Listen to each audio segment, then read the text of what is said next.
Right, hello and welcome to BJG Reptiles. Today I'm going to be showing you my invert corner, which is here. I'm going to be talking about the future projects going into there, the future animals and the future enclosures.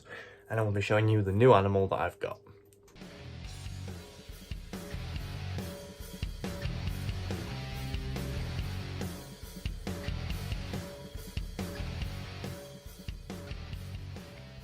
So this is the invert corner. So this is Akari, my killer hair tarantula. She has been on the channel before. This is the new animal. This is an empty enclosure. Now, an invert is definitely going in there. I'm thinking maybe a centipede or maybe another spider. Obviously, they'll be upgraded into that in due time if I do get one. And also, this enclosure is included. Now, I'm not sure if an invert will actually go in there, but I believe it might be an arboreal spider of some sort, or maybe some stick insects. That'd be quite cool. It used to be a mantis enclosure, but I'm not too bothered about mantis. But it could also be a gecko or some sort of amphibian. So, you know, we never know. But we will start with the Nicaraguan curly hair tarantula, or T. albo. She is the first tarantula and the only tarantula in this room.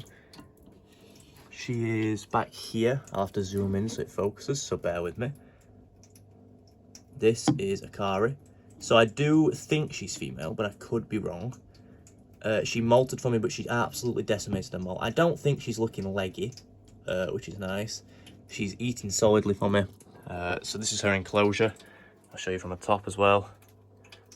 She often actually climbs some of this, but she also burrows right at the back. Now, one thing about this is I got this enclosure and I thought I was doing it right.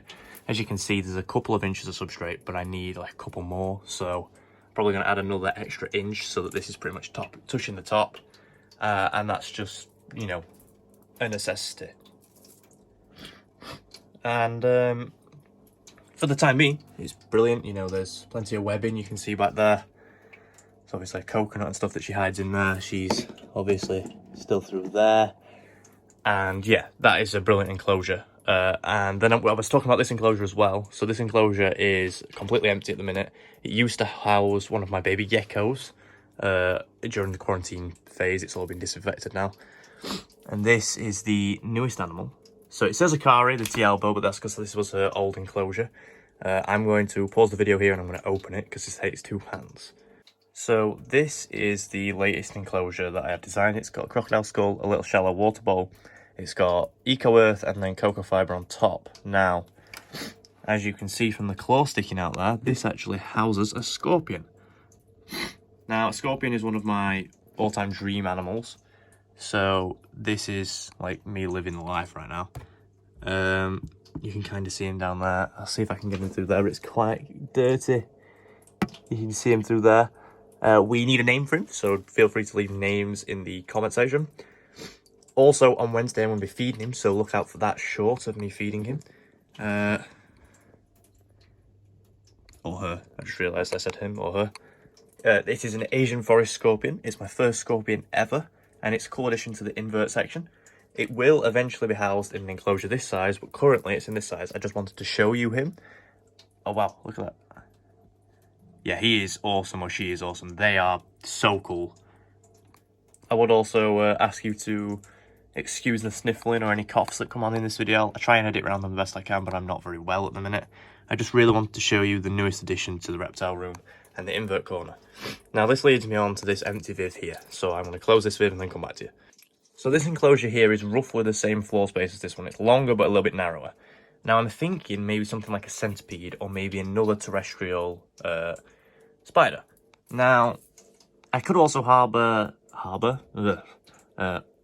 a semi-arboreal or an arboreal tarantula in there, but only a young one. It would eventually have to go in something that size, pretty much. But I'd like to know suggestions.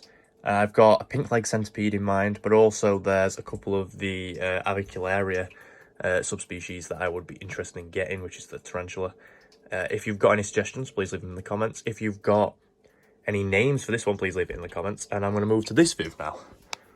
Now, this viv, as I was saying, I'm not sure what's going to be in here. It is set up for a mantis.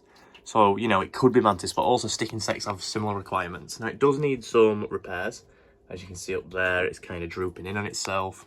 And, yeah, it's definitely going to need some repairing. But I'm very excited to get this one done because this one it finishes my entire rack of animals. But it also adds to my invert corner. and I'm really into inverts at the minute. I really, really like some of the animals I've got. And yeah, I just wanted to show you. I do apologise for this being a short video, but I didn't really know what to record unless you want to see like Reggie. But yeah, this is my invert corner. Like I said, drop any name suggestions and drop any animal suggestions for these two enclosures here, and I will look into it. Thank you very much. This has been BJG Reptiles, and I shall see you next time. Goodbye.